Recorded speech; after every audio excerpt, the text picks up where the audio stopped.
Em nome do Pai, do Filho e do Espírito Santo. Amém.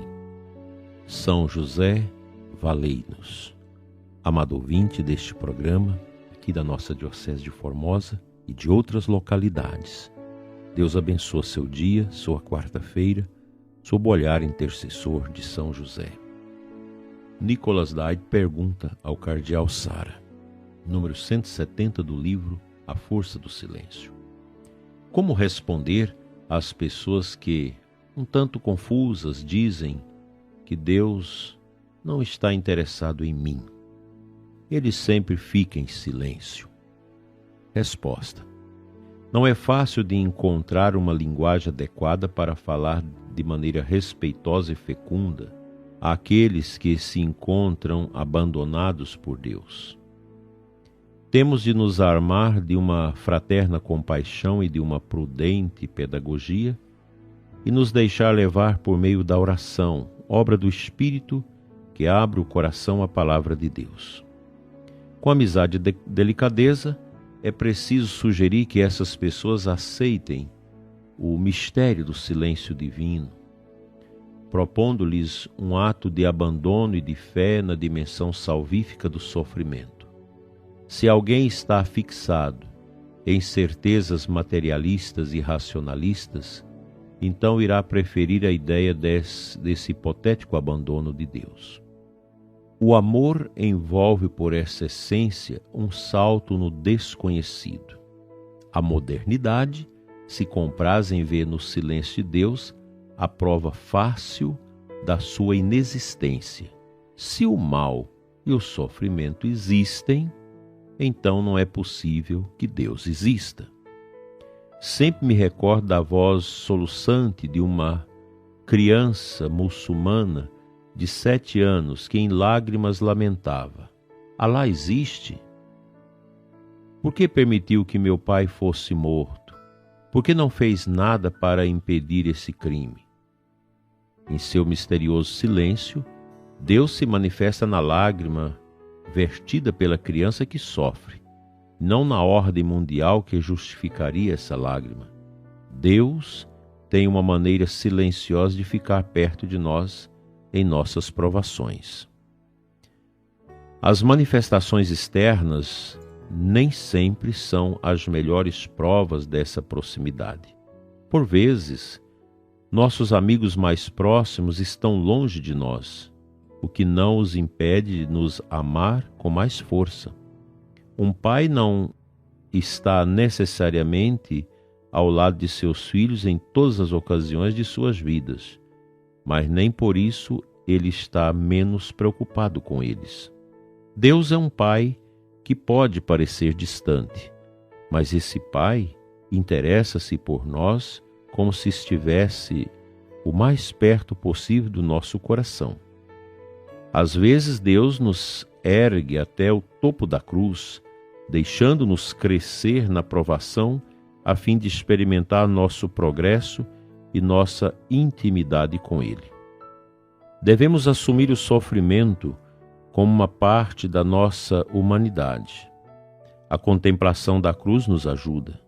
Em certa carta, Teilhard de Chardin escrevia: se entendermos plenamente o sentido da cruz, não corremos o risco de pensar que a vida é triste e feia. Apenas nos tornaremos mais atentos à sua incompreensível gravidade. Ao prefaciar o livro em que se consigna as anotações pessoal de sua irmã, cuja vida se passou em meio a terríveis enfermidades, o jesuíta escreve: Margarita, minha irmã, nos dias em que, votado às forças possíveis do universo, eu corria os continentes e os mares, apaixonadamente ocupado a olhar todas as cores da terra, tu, imóvel num leito, tu te metamorfoseavas silenciosamente em luz, no mais fundo de si mesma, as piores sombras deste mundo. A luz do Criador, diz-me, qual de nós teve a melhor parte? O olhar da cruz faz nascer em nós uma oração semelhante à de Jesus: Pai, em tuas mãos entrego o meu espírito. Consigo entender que alguém que nunca reze seja incapaz de compreender a palavra silenciosa de Deus. No entanto, quando amamos, percebemos sempre o menor gesto do ser que amamos. Dá-se o mesmo na oração. Se estamos acostumados a rezar com frequência, podemos compreender o sentido dos silêncios de Deus. Há sinais que apenas duas pessoas apaixonadas podem entender. Só quem é de oração é capaz de entender os sinais silenciosos de afeto que Deus lhe envia. Deus é um amigo discreto, que partilha alegrias, tristezas e lágrimas sem nada esperar em troca. É preciso acreditar nesta amizade.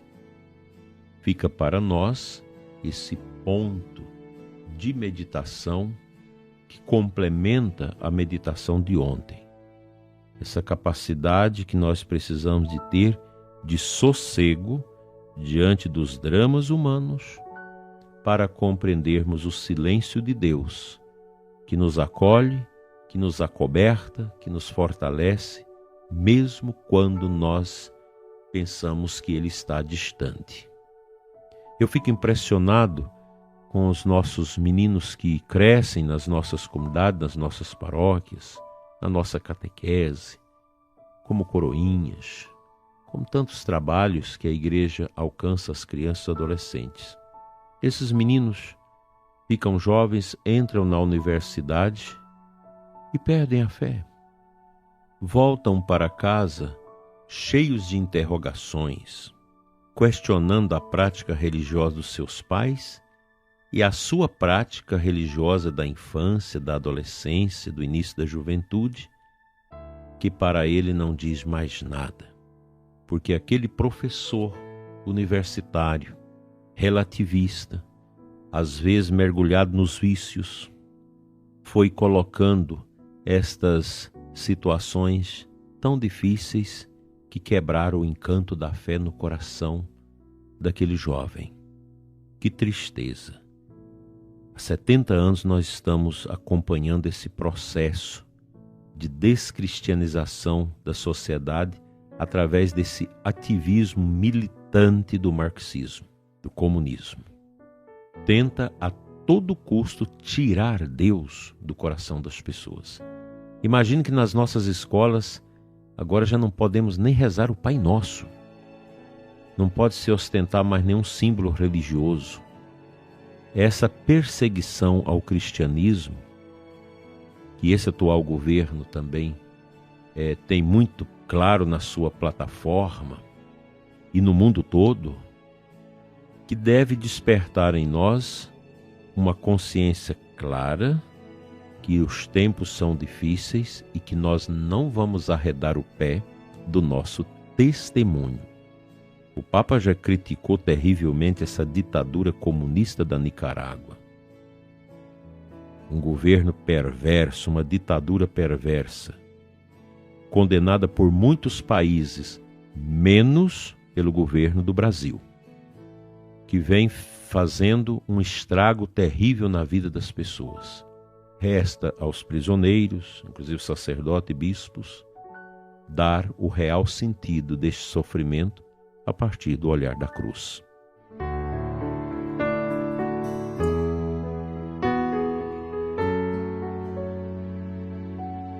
A antífona de entrada da Santa Missa de hoje traz para nós o versículo 14 do Salmo 68. A vós, Senhor, minha oração dirijo. No tempo em que me ouvis, respondei-me, ó Deus, com a largueza de vossa misericórdia e com a verdade de vossa salvação. A atitude do salmista, que é também uma atitude de quem sempre viveu as agruras dolorosas do povo antigo de Israel, porque os salmos eles trazem para nós muitas alegrias, mas também muitos tormentos, e nos ensina esta confiança em Deus diante das atrocidades e sofrimentos. A gente precisa estar preparado para os sofrimentos na família, na comunidade, na paróquia, na diocese, os sofrimentos no nosso corpo, as enfermidades. Quantas pessoas, às vezes desesperadas, chegam para a gente com os diagnósticos de um câncer terrível, avassalador, que vai consumir a pessoa em 2, 3, 4, 5 meses. E como é bonito quando você vê essas pessoas que são de comunhão, de igreja, que olha para isso com um olhar de fé e compreende os desígnios de Deus. É assim que nós devemos viver. É assim que nós devemos proceder.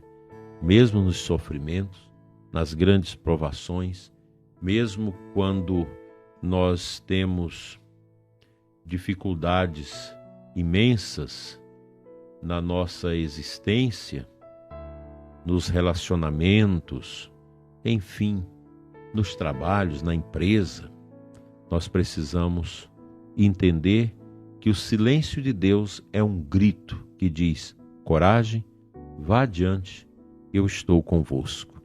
Deus nunca nos abandona. Pelo contrário, Ele está sempre perto de nós. Confiemos e vamos adiante com a nossa fé que se fundamenta na entrega de Cristo na cruz por nós.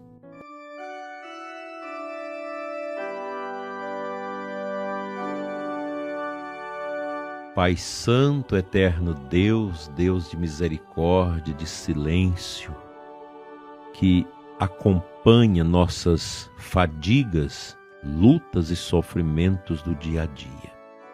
Eu te entrego, Senhor, o ouvinte que está sofrendo, que está vivendo desafios e provações tremendas em sua vida.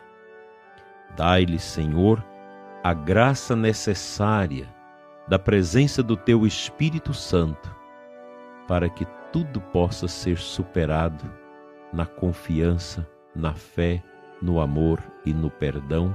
Assim seja. Amém.